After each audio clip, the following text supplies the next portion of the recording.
Hey guys, what's going on? Steven back again, and I'm back with another Walking Dead video from Ty Swell.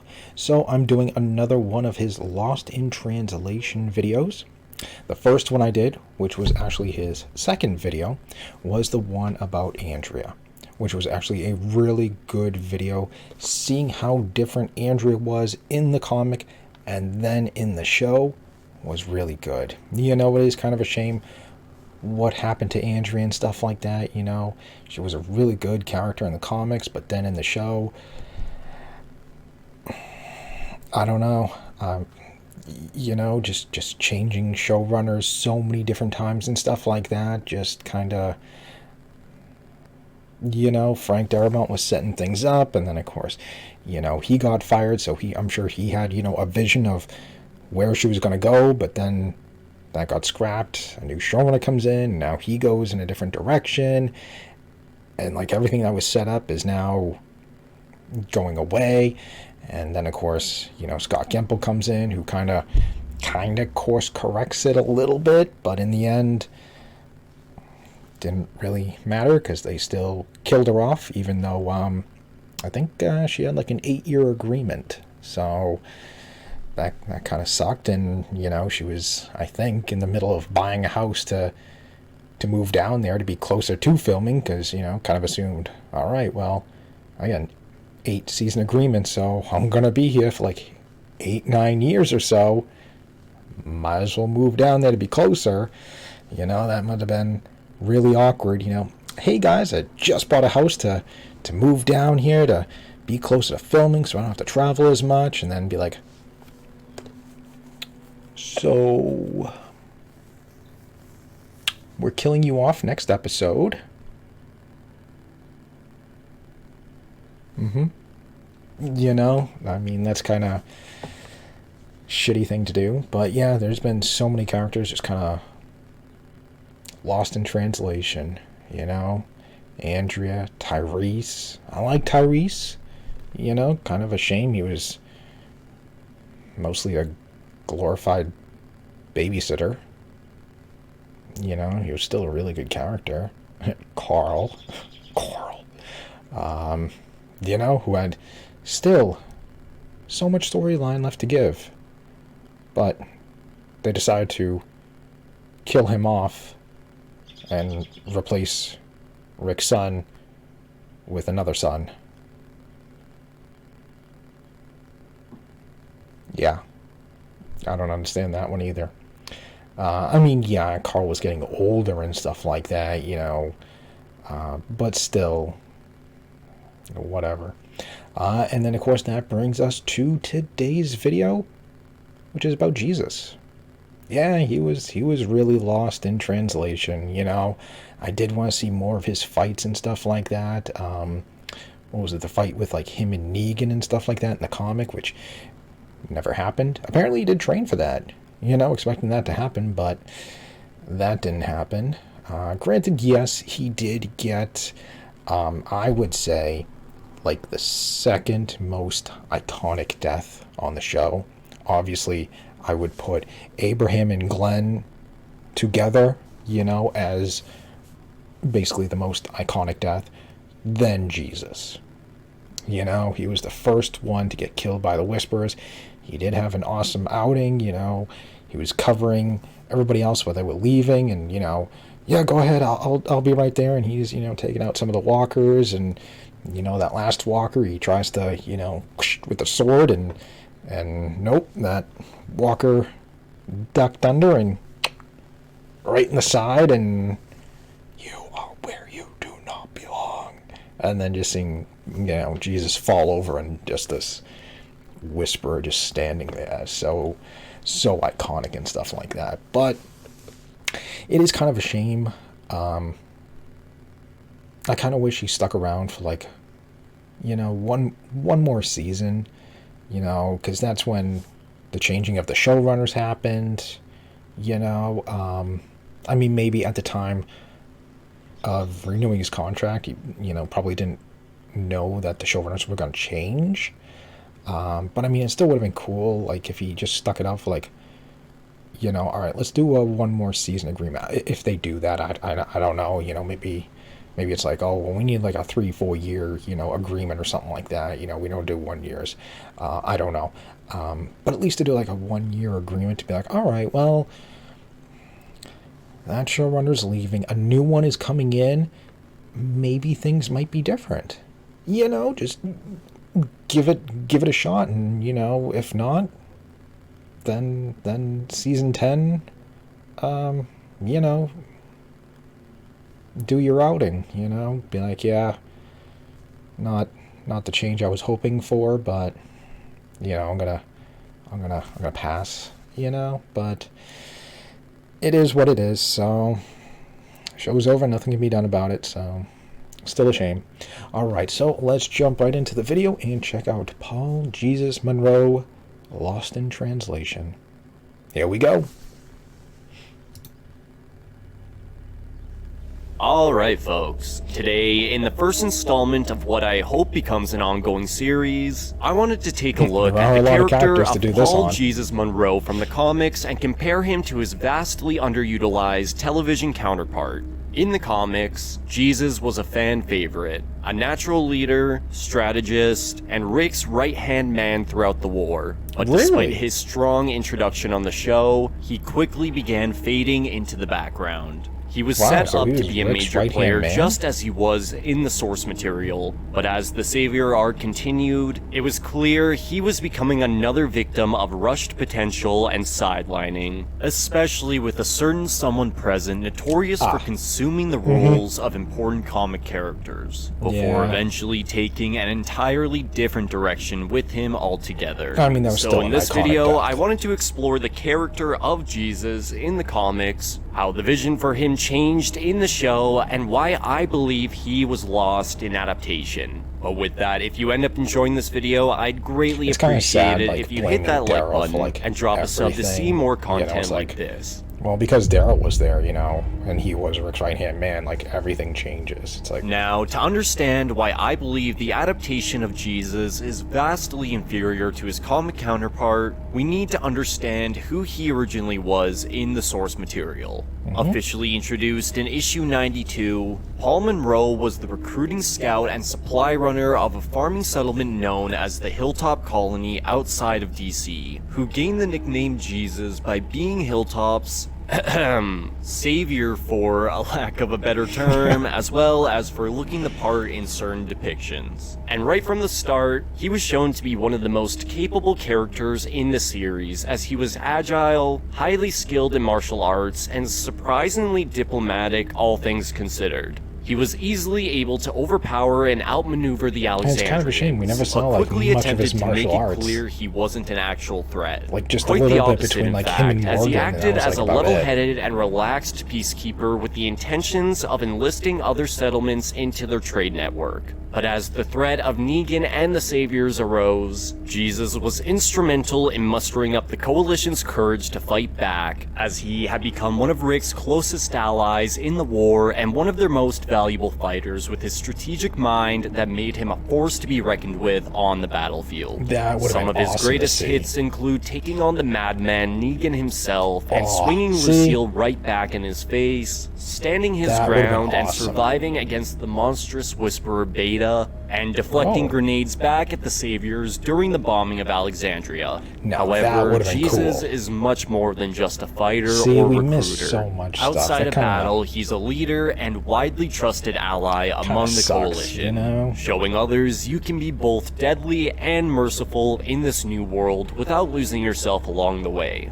Following the war, Paul would take a step back from being Rick's right hand and instead take up being the head of Hilltop's militia and, by extension, Maggie's closest ally, as he contributed to rebuilding the Hilltop after the Whisperer War and establishing a more stable society, before eventually striking up a relationship with Aaron from Alexandria and living out his happily ever after following the Commonwealth Revolution as a symbol of resilience, mercy, and loyalty. One of the few long-running characters to live long enough to see peace return in the Wasteland. Jesus was never afraid to put himself in danger for the sake of his friends or the cause he was fighting for, and may have believed in Rick more than he believed in himself during the war.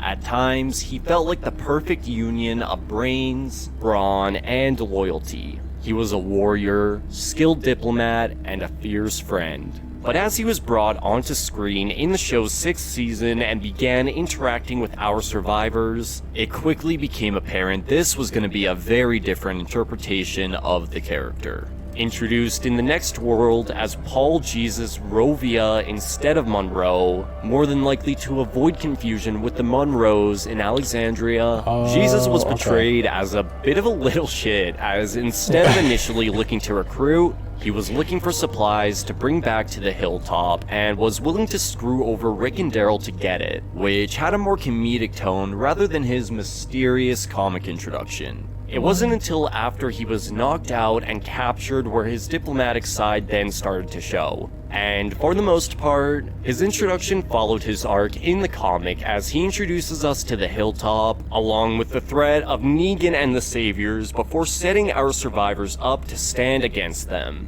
But throughout his time in Season 6 and 7, a lot of the aspects to his character that originally made him a fan favorite were either being heavily watered down or left behind entirely. He still got the chance to track down the Sanctuary, but even then, he was made a fool by Carl in the process. Instead of being an integral part in planning and kicking off the war, he acted as more of a mediator or recruiter who preferred to spend his days by Maggie's side following her. So he did what he did in the comics, aspect of his character that was present in the comics, the later half of the but stuff. far more prominent after the time jump.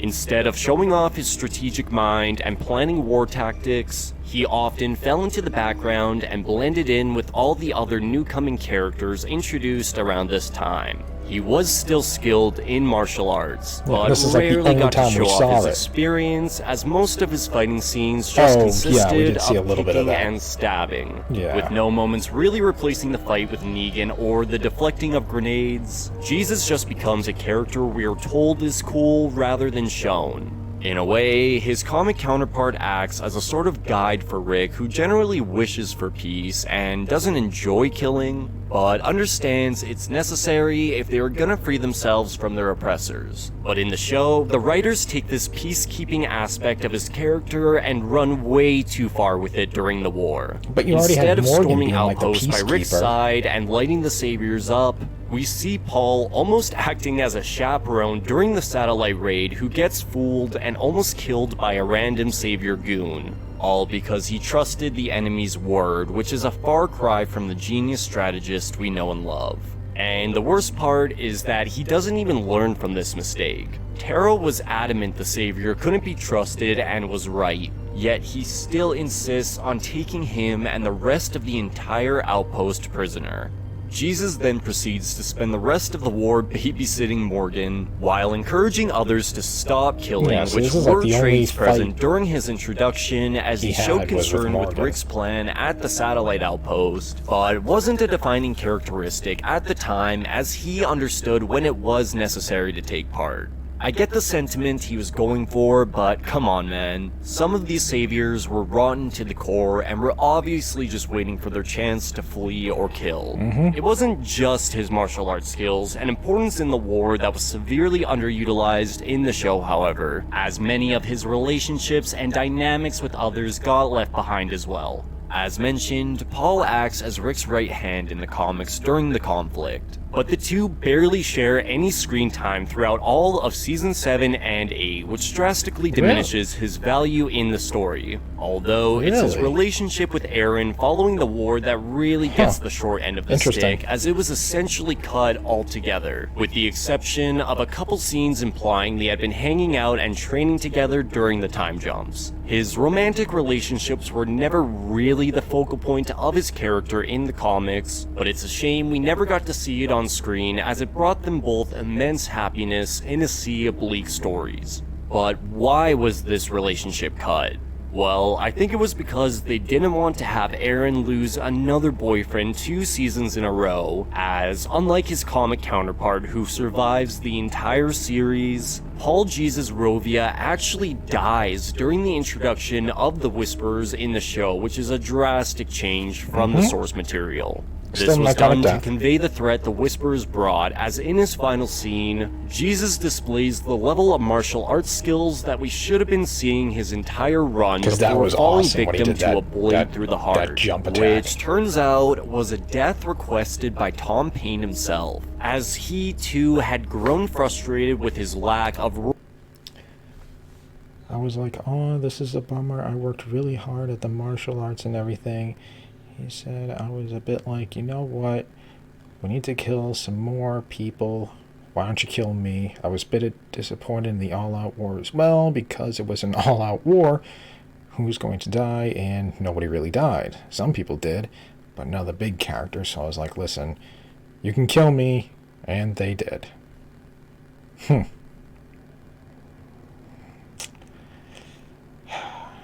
Such a shame. Such a shame. Role in the story compared to the source material, stating in various interviews he had been pretty bummed for the last 2 years as his character in By the time I got killed, I was disappointed. Pain told fans during a pandemic tour. I was told producers, look, if we're not going to do any of the cool stuff like fighting Negan, there's a lot of cool stuff he does in the comics, and that was really the only thing I had to go off. You don't get the scripts in advance. Interesting. So I read the comic books, and that's how I did my preparation. I was like, oh, this is so cool. He gets to do all this stuff during all-out war.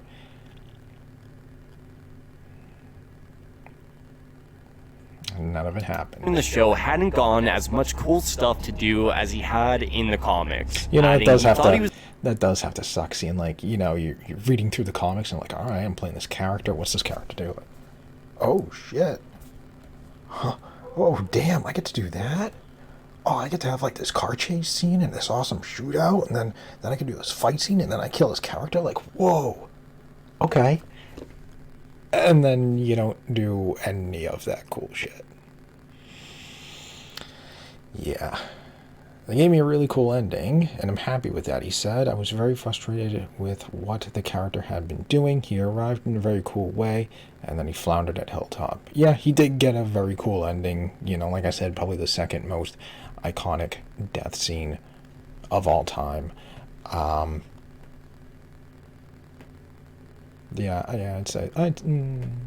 say second.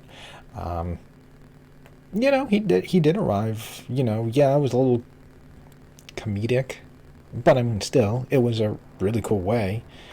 And then he was just wasted. was given a cool introduction, but floundered at the Hilltop. The frustration was understandable given Tom had spent 2 years training for the role, only to never really be given any standout moments to utilize these skills. And when he was finally given the opportunity, it was in his final scene, which he thought was really cool, but claimed he wouldn't miss the frustration of playing this role despite loving the character. This is probably the most honest an actor has ever been with their experience on the show, which I really respect, as I fully agree with everything that's been said throughout his various interviews. And because of the reasons we've discussed, most weren't too up in arms about his premature death, as he rarely followed his comic arc to begin with. But the question still remains, why was Jesus lost in adaptation? Well, I think there are a few contributing factors, showrunner, the most prominent of which being the existence of Daryl Dixon. As most of you probably know, Daryl wasn't in the comics. He was made exclusively for the show and became a fan favorite character almost immediately. But with that came sacrifice, as Daryl was given the core plot lines of many iconic characters throughout the series. The first being Tyrese, Rick's first right-hand man in the prison who was severely watered down in the show. Tyrese joined the prison late into its run and missed out on a lot of plot lines that changed Rick as a person, which Daryl was there to support him through, making Tyrese feel like an afterthought when he should have been one of the most iconic in the early seasons. He was a really cool character. The second was Abraham, who, although was handled pretty well in the adaptation, never had much of a dynamic with Rick after the Hunter's arc. The throat bite aftermath is shared with Daryl instead of Abe, and with Daryl acting as Rick's guard dog, Abraham is never really needed as the group's muscle, instead taking on a role of comedic relief. Yeah. And finally, of course, Jesus. In terms of his role in the war, every scene Jesus should be by Rick's side, There was Daryl. Daryl is there instead. In fact, I don't know if the two even share a single scene alone together throughout the entire season, which is just so crazy considering how vital their dynamic was in the comic. I don't think He didn't so. even get the chance to be Rick's moral compass, as Carl was changed to fit that role in Season 8, And which Morgan. I find kind of I'd funny say given Morgan a how little much bit they too. emphasize the peacekeeping aspects of Paul's character this season. Another major factor could have been the already bloated cast, with so many main characters to juggle and even True. more side characters to utilize. True. It's entirely possible only the imagine how writers hard just it is felt like they writing for, had like, too many new so faces many doing too different much in characters. this span of time. Negan, Dwight, and Ezekiel in particular were heavily focused on in these seasons, while characters like Carol weren't present in the comic but were too prominent at this point to be sidelined. Right. On top of this, The Walking Dead was always pretty notorious for having too low a budget for a show of its size. Fighting choreography can be expensive and time-consuming. Don't we know that? So given how quick the turnaround was for seasons, it's no surprise some corners were cut on fights. Overall, between Daryl taking up the role as Rick's right hand, the abundance of new characters already introduced in this arc, the neglect of action scenes due to budget and time constraints, and his less tactical and more peacekeeping nature, I think it's safe to say the character of Paul Jesus Monroe, or Rovia, was lost in adaptation.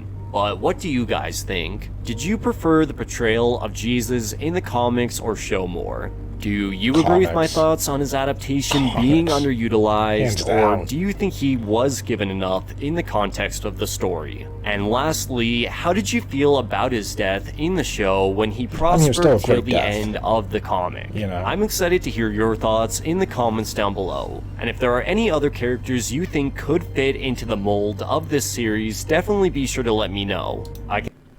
Tyrese, Carl, Abraham, the list can go on and on. can think of a couple off the top of my head that would probably fit pretty well. But that's gonna do it for me today, folks. As always, Alright, so there we go. Lost in translation, Paul Jesus Monroe. Yeah, you know, it's gonna suck for, like, you know, Daryl taking up all that role and stuff like that, you know. Nothing against Norman Reedus, you know. I'm sure he didn't expect, you know, his character to be, you know, he probably thought, alright, I'm just gonna be some, like, redneck who's around for, like, a season or two, and then that's it, you know. I'm sure he didn't expect his character to be so extremely popular, and then all of a sudden, like, you know, rise all the way up, and now he's taken, like, all these other roles that should have gone to other characters are going to him because of how popular he is, you know. So yeah, you know. And then shitty budget, that CGI multiple times, that deer, that shitty green screen when Rick's on top of the garbage thing looking out, like, dude, you can almost see the green screen just, like, blowing in the wind, you know. That's pretty shitty. Yeah, bloated cast, because I mean, I'm sure that's gonna be, like, very difficult to do, you know, if you got so many characters. Obviously, you know, if you're playing a character, you want to do something, you don't want to just be, like, standing there in the background, like, good plan, Rick. You know, you want to actually be doing something, or just not just standing there, you know. You want to be doing something. So, gotta write something for this person, gotta write something for this person, someone needs to write something for this, and then, you know, this person needs some writing too, and, you know, just a complete... It must be tough writing for so many different characters, you know. I'm sure when it was just a small group in season 1, very easy. You gotta write for, what, a handful of people, 10 people at most, you know, and Now it's up to like 20 or more, you know, so yeah. But yeah, missed out on so much stuff. All those fight scenes would have been awesome. Yeah, we did get a little bit more of his fighting a couple of times. The attack on Hilltop, him and Morgan sparring ish, and then of course the final part with the whispers and stuff like that. But yeah, it is what it is. So, anyways, there we go. Paul Jesus Monroe, Lost in Translation. Let me know what you guys think. What did you think about him in the show? Did you like it? Did you not like it? Did you agree with what was said in the video? Let me know. And other than that, I hope you guys enjoyed the video. If you did, hit that thumbs up. That'd be awesome. Remember, feel free to subscribe to my channel. Follow me on social media. Links in the description box below. And other than that, just stick around. More videos are on the way. And I will see you guys next time.